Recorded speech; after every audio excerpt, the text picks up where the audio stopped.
ঈসা আলাইহিস সালাম কি আল্লাহ পাক এরকম একটা ক্ষমতা দিয়েছিলেন কি মানুষকে সে জিন্দা করে দিত, বলেন সুবহানাল্লাহ।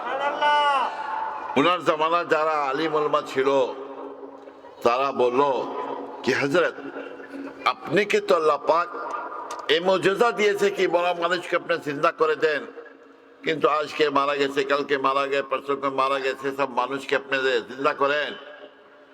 আমরা চাই এরকম একটা কবর থেকে একটা লোককে উঠান যে অনেক দিন আগে মারা গেছে, কত কি এটা পাবো কই?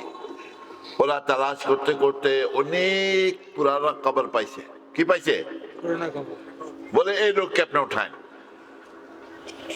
এখন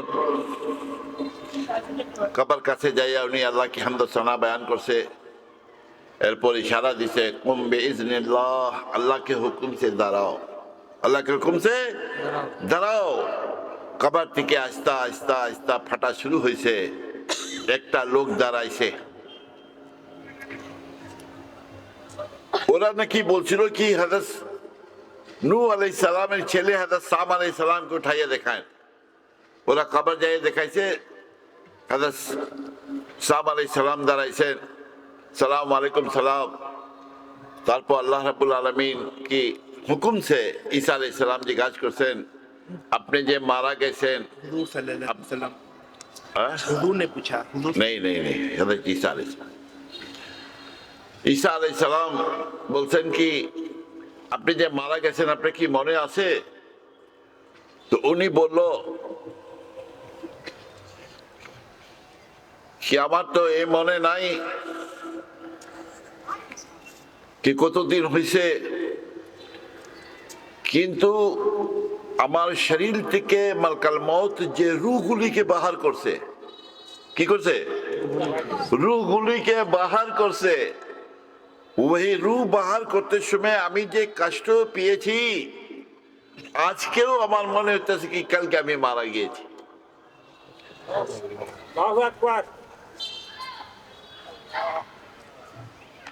এরপর জিজ্ঞাসা করে এখন কি চাও? ইয়া নবী আল্লাহ, আমি চাই আমার কালমা পড়াই আপনি আবার মুসলমান করে দেন। উনি কালমা পড়াইছে, তওবা পড়েছে, সে আবার কবরে ফিরিয়ে গেছে। এইভাবে একটা ঘটনা নবী করিম সাল্লাল্লাহু আলাইহি ওয়াসাল্লামের জামানা ছিল। আবু জাহাল হুজুর কাছে বলছে ইয়া রাসূলুল্লাহ, আপনি তো অনেক কিছু মানুষকে দেখাইছেন, কিন্তু আমি যা চাই যদি আপনি দেখাইতে পারেন তো আমি আল্লাহর কসম আপনার হাত পে হাত দিয়া মুসলমান হয়ে যাব।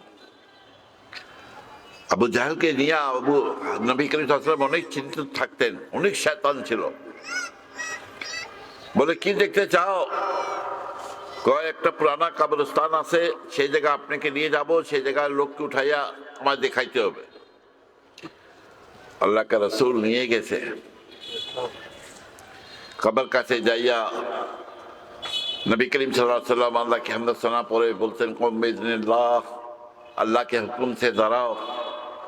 কবর থেকে লোক দাঁড়াইছে, कबर के लोग दाराइसे ए मोबाइल आ गया, तुमसे बताओगे नहीं? हम सीधे खींच रहे कि आया कि नहीं? बहरहाल मुख्तसर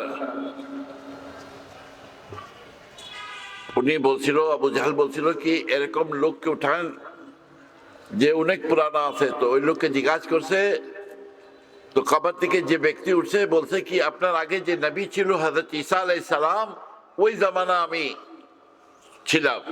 কালমা নসিব হয়েছে না? শুধু হয় নাই, আল্লাহ রাসূল কালমা পড়াইছে, পড়ো লা ইলাহা ইল্লাল্লাহ মুহাম্মাদুর রাসূলুল্লাহ। কবর মধ্যে শুয়ে গেছে, আবার কবর সমান হয়ে গেছে। এখন কোথায় যাবে? তো দেখা যায় কি আবু জাহেলকে কালমা পড়া উচিত নাকি? কিন্তু আল্লাহ যদি তৌফিক নাই দে, আল্লাহ যদি ইচ্ছা না হয় কি সে হেদায়েত পকড়ুক, তো কেমনে হেদায়েত হবে? সাথে সাথে আবু জাহেল লাভ দিয়ে উঠছে কি হে মোহাম্মদ, আমি তো আজ পর্যন্ত মনে করছিলাম কি ছোট মোটো, আজকে আমার মনে একটা বিশ্বাস আসছে কি তুমি বহুত বড় জাদুঘর। नाउजुबिल्लाह।